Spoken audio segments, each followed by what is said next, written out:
Baik, ini adalah motor jadul. Jadi ini adalah motor Yamaha RX 100.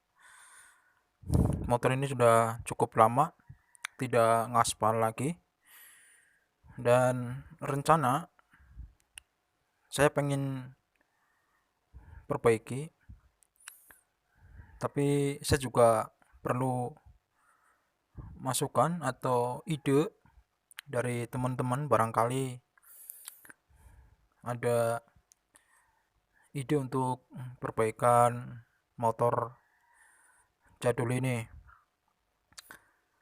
Dan sebenarnya motor ini masih asli rangkanya, tangki juga masih asli, mesin juga sebenarnya masih asli, dan kalau diperbaiki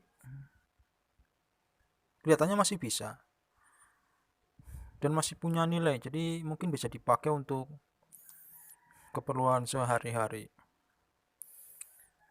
Oke, silahkan diperhatikan motor ini. Jadi nanti kalau ada masukan silahkan di komen aja.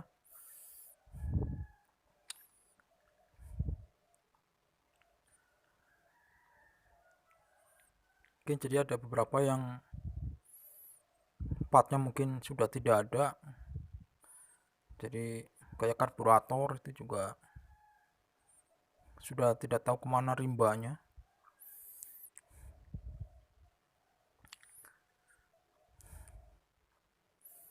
Oke, itu saja dari saya. Silahkan di komen, dan jangan lupa subscribe atau share ke teman-teman Anda, like ya. Terima kasih atas perhatiannya.